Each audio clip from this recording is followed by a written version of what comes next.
Have you ever stepped out of a warm bath and felt instantly better relaxed, clean, maybe even a little more human? Now imagine being punished for that feeling.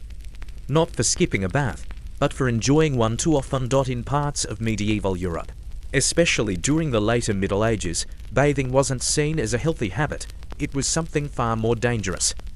Too much bathing, that could lead to suspicion, or even a fine. Towns posted rules, churches preached warnings, and people whispered about neighbors who seemed just a little too clean. Cleanliness, in that world, wasn't next to godliness, it was next to vanity, temptation, and moral decay. This wasn't just about dirt. It was about fear, fear of disease, fear of sin, fear of what happened when water touched skin. And beneath all that fear was a strange, but very real belief that staying clean might actually put you at risk. Tonight, we're stepping back into a time when soap was controversial, bathhouses were suspect, and being too hygienic could cost you your reputation or your freedom. This is the story of how bathing became illegal. In the medieval imagination, the line between luxury and danger was surprisingly thin, and bathing, of all things, fell right in the middle of it. By the 1300s, many towns across Europe were starting to see frequent bathing as more than just suspicious. It was a sign of indulgence, and indulgence, they believed, led directly to vice. If you were seen walking into a bathhouse too often, or drawing hot water for yourself more than what was considered normal, people started to wonder, were you hiding something? Were you proud, or worse, were you tempting fate? Clean skin didn't mean health, it meant you were vain. Maybe you were showing off. Maybe you cared too much about appearance. That alone could draw whispers in your community, or a side glance from the parish priest. In some places, regulations were introduced to discourage regular bathing. Bathhouse visits were capped, water use was tracked. Towns even posted rules, some of them carved in stone, limiting how often people could bathe in public facilities. Anyone who broke the rule could be reported, fined, or publicly shamed. This wasn't just cultural, it became legal. Even personal tubs inside homes were questioned. If someone was seen bringing in firewood to heat a private bath, neighbors noticed, people talked. Cleanliness was quietly slipping into the category of criminal behavior, not because it caused harm, but because it made you stand out. And in a world shaped by conformity, standing out was dangerous. For many, the safest thing to do was to stay a little bit dirty. In medieval Europe, the church didn't just shape what people believed, it shaped how they lived, how they dressed, how they ate, and yes, even how and when they bathed. For centuries, church leaders taught that the human body was a vessel of sin, and exposing it, especially for something as indulgent as a bath, was seen as spiritually dangerous. A naked body, even one seen only by oneself, could lead to temptation, and temptation led to damnation. Bathhouses, especially public ones, became hotbeds of controversy.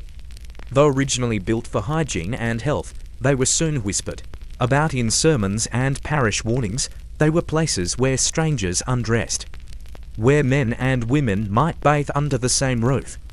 And in the eyes of the church, that was a recipe for moral collapse. Monks and priests gave sermons warning against excessive washing. They claimed that it opened the soul to vanity, stirred impure thoughts, and distracted from spiritual discipline. One popular idea was that the more time you spent caring for your body, the more likely you were to neglect your soul. Some clergy even discouraged bathing before church services, believing it was better to appear humble and unwashed than clean and proud. And while some religious orders practiced ritual washing, even those were tightly controlled. Monks and nuns bathed under strict supervision and with strict limitations, often only a few times per year. Water wasn't for comfort, it was for cold humility, for penance, for spiritual discipline. So as religious influence tightened, so did the pressure to avoid cleanliness. To be clean was to risk being judged, to be seen bathing was to risk being labeled impure, and in a world ruled by fear of sin, even a little hot water could be enough to send you down the wrong path. As if moral danger wasn't enough, bathing soon gained a darker reputation, this time from the world of medicine. Not because it failed to prevent illness, but because many believed it caused it. In the mid-14th century, Europe was devastated by the Black Death. Entire towns were wiped out, graves filled faster than churches could bury, and with science still in its infancy, fear filled the gaps that understanding could not. doctors and scholars began warning the public that water, especially hot water, was dangerous. The belief was that bathing opened the pores of the skin, and that those open pores became portals. Invisible mists, bad air, or evil humors could then enter the body. Once inside, they believed disease would take hold. Medical texts from the time advised people to avoid full-body bathing during outbreaks, washing the hands and face acceptable. But soaking in a tub of warm water, that was seen as reckless, risky, unwise. As panic grew, the public began to follow suit. Bathhouses, once bustling, started to empty. Private tubs gathered dust, and those who continued to bathe regularly, especially during times of sickness, were viewed with suspicion. Were they trying to draw attention? Were they secretly spreading illness? In some cities, frequent bathers were even considered dangerous. They weren't admired for being clean. They were feared for opening themselves and others to infection. So, people stopped bathing. They wore more layers. They covered their skin with perfumes and powders, and the idea took hold that to wash was to invite death. It's a belief that would linger for centuries, and for many, it changed not just how often they bathed, but whether they dared to bathe at all. Once bathing became associated with disease and sin, it didn't take long for local governments to step in. And when they did, they brought with them rules, restrictions, and punishments. In towns and cities across medieval Europe, civil ordinances were drafted to limit how often people could bathe. Some laws were subtle, taxes on bathhouse operations, or limits on the hours they could remain open.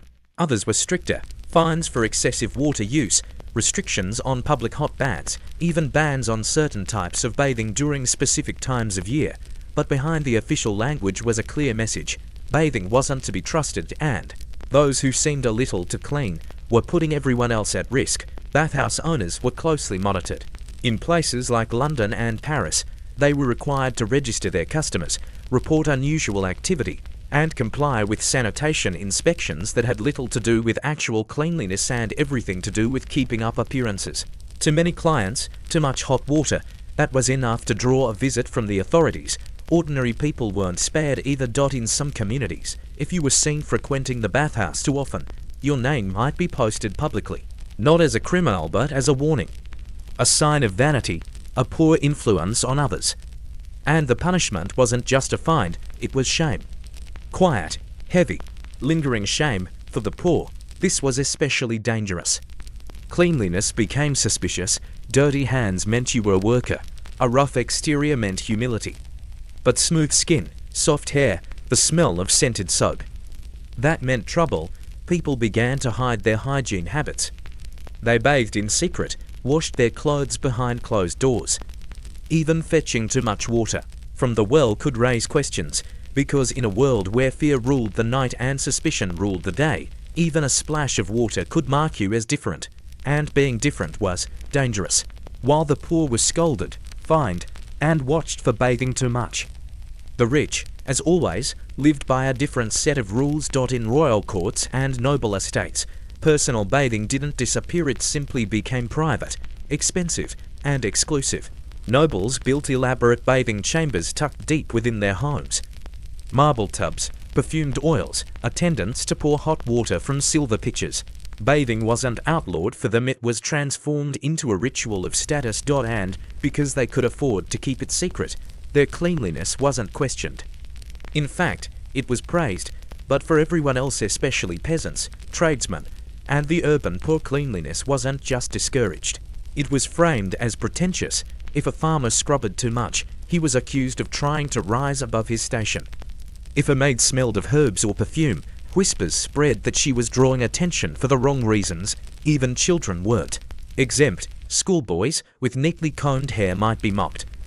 Girls who showed up freshly washed could be questioned by the local priest. Being too clean was read as prideful, maybe even deceitful. So a strange kind of social rule emerged. If you were wealthy, bathing was elegance. If you were poor, bathing was arrogance. This created an invisible wall, a kind of unwashed barrier between the classes.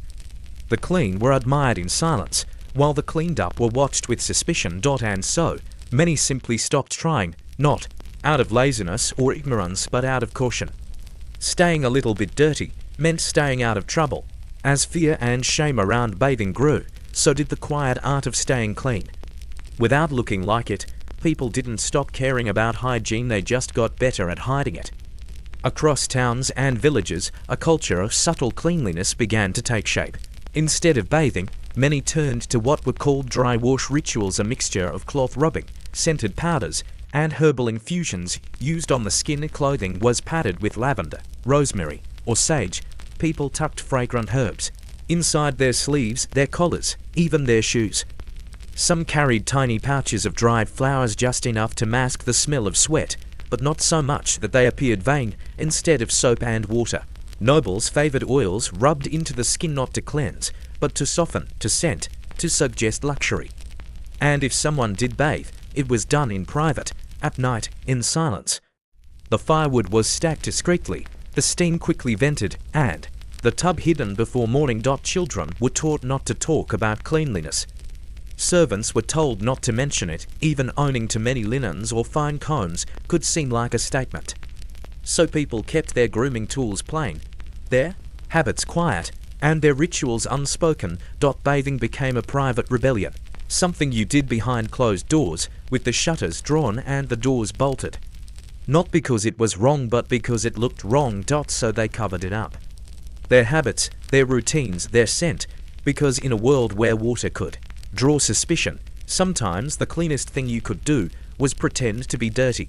For centuries, the fear of water lingered like a shadow, hiding in sermons, in sickness, and in silence. But slowly, very slowly, something began to shift. It started not in bathhouses or churches, but in books. During the Renaissance, European scholars began rereading ancient Roman texts. Writers like Galen and Hippocrates had once spoken of balance, of bodily health, of the importance of keeping the body clean. Physicians started questioning the old fears. Maybe open pores didn't invite disease. Maybe water wasn't the enemy. By the 1600s, small changes were appearing. Nobles began commissioning indoor washrooms. Physicians suggested warm baths to soothe aching joints. In some cities, public fountains were cleaned and rebuilt, not for decoration, but for actual use. Even the idea of scented soap began to return, not as a sin, but as a sign of refinement. But even then, resistance remained. In the 1700s, Queen Elizabeth I famously claimed to bathe once a month, whether I needed or not.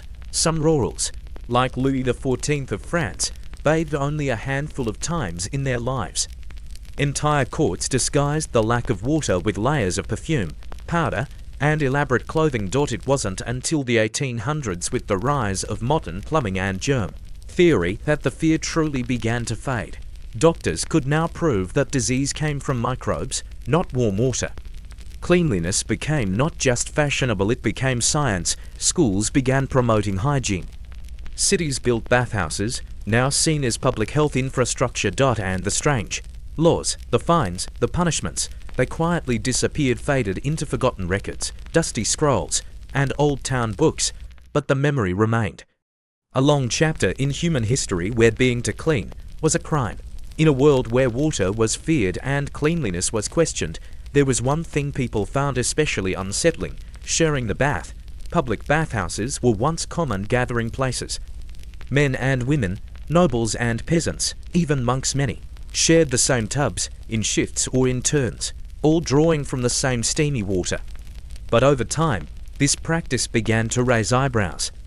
Not because of hygiene, oddly enough, but because of something stranger. People believed that water could carry more than just heat. It could carry energy, mood, even sin. There were murmurs that washing in another person's water could transfer their moral corruption. That if someone sinful had bathed before you, if they had dark thoughts or impure habits, those qualities could cling to the water and soak into your skin. Some took it even further. A rumor spread in parts of medieval France that bathwater could transmit not just illness, but the essence of a person's soul. If someone angry or envious bathed before you, their emotions might pass to you like a vapor, slipping through your pores while you soaked, invisible and irreversible. In bathhouses, this fear became harder to ignore. Towns began passing quiet regulations, nothing official at first, just suggestions, limits on how many people could use the same tub, encouragement to drain and refill water more often. Eventually, some cities required written signs stating when water had last been changed. In wealthier districts, multiple tubs were built to avoid the awkwardness of following someone else into their bath. People began to ask, who was here before me? What kind of life did they live? What sins did they wash away into this water that now surrounds me? Even at home, shared water became a concern. Families started bathing in shifts, each with their own basin. Some believed it was safer to wash less, or to wash with herbs or oils that could purify water from spiritual residue. A kind of paranoia began to grow, not about the water itself, but about who had touched it first. So people began to distance themselves, not from dirt, but from each other, because in the end, it wasn't just about staying clean. It was about staying uncontaminated. In the quiet corners of medieval towns, bathhouses once offered more than just warmth and water. They were places to talk, to laugh, to escape the pressures of daily life. But to local officials and church leaders, they were places of danger, not because of soap, not even because of disease, but because of conversation. Inside the humid, echoing chambers of a bathhouse, people whispered freely. The steam softened their words, the heat loosened their tongues, and for a little while, the rigid rules of society seemed to melt away. Strangers spoke to each other. Gossip flowed, rumors spread, ideas took shape, ideas that might never be spoken in the open air of the market or the silence of a church. And that made the authorities nervous. Some towns began to see bathhouses not just as places of potential sin, but as places of potential rebellion. What were people really talking about in there? Were they exchanging recipes or planning protests? Were they discussing village news or questioning local laws? It didn't take long for suspicion to harden into policy. Inspectors were sent. Bathhouse owners were warned, and soon, laws were introduced not just to limit water, but to limit time. How long you could stay, how many people could be in the same room, what topics could be discussed while you soaked.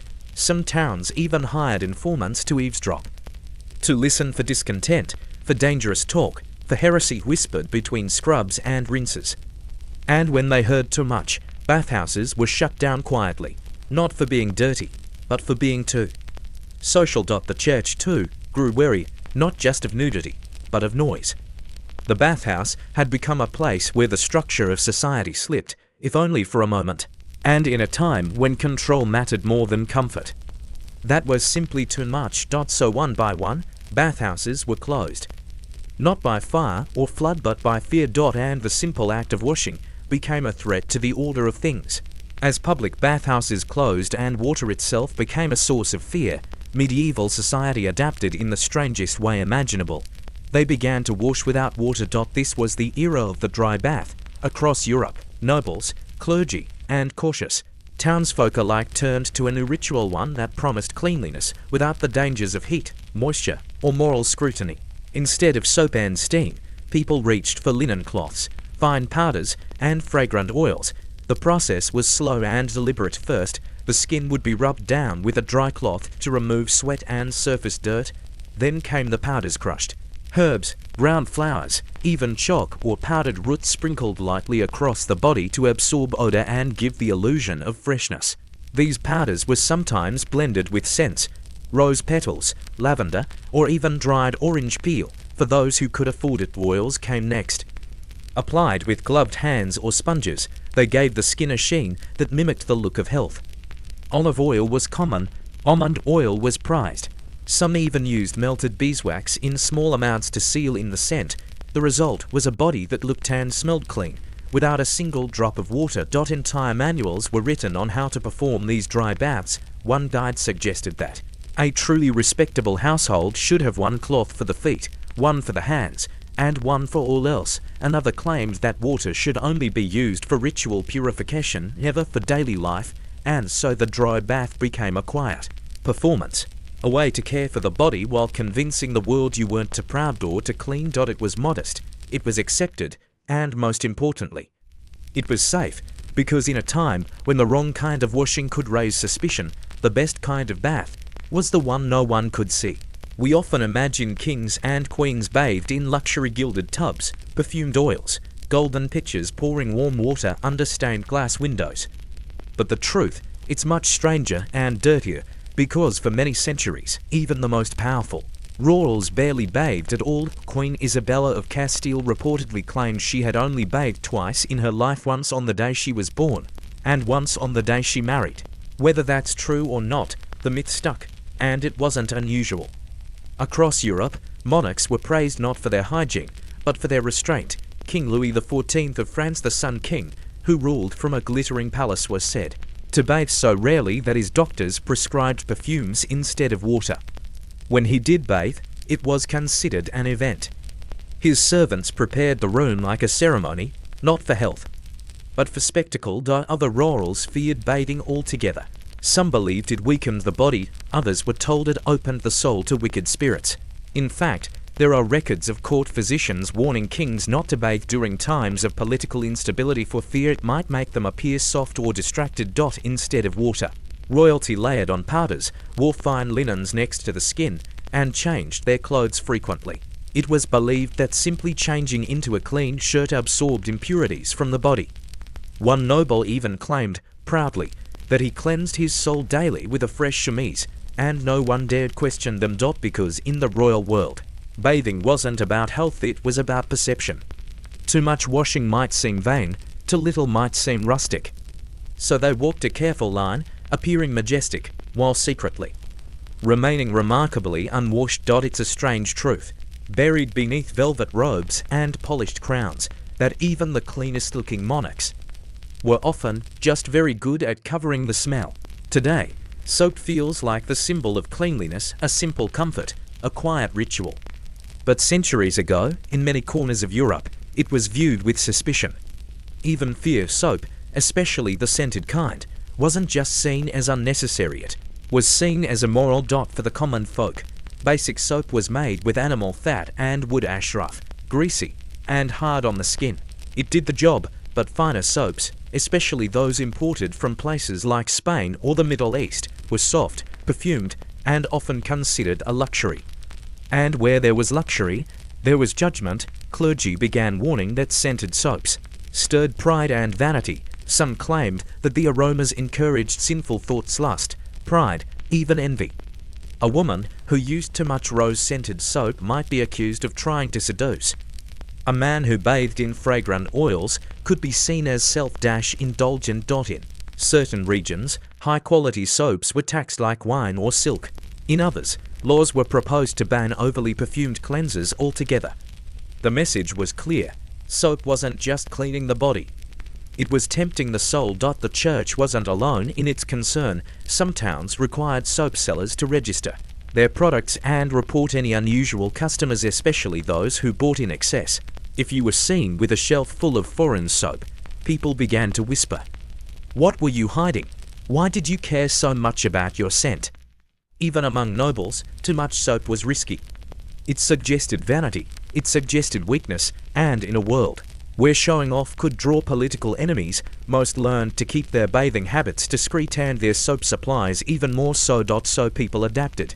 They scraped by with plain bars, they used herbs instead of lather.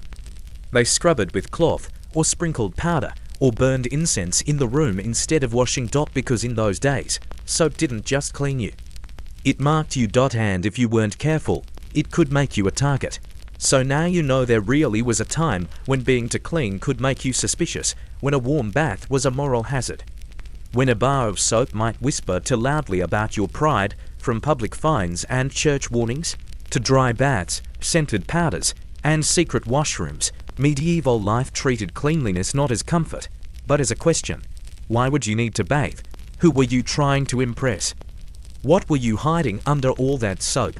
It was a world built on fear, fear of sin, fear of disease, fear of standing out. Bathing became a ritual of the bold or the reckless. And for most, the safest choice was to stay quiet, stay dusty, and stay out of trouble. But over time, ideas changed. Science stepped in and slowly, the fear began to fade. Bathhouses returned, soap became common. And today, we bathe without fear, never knowing that not long ago, it was something people whispered about, because in medieval Europe, even your bath could betray you, and sometimes the cleanest people were the ones with the most to lose.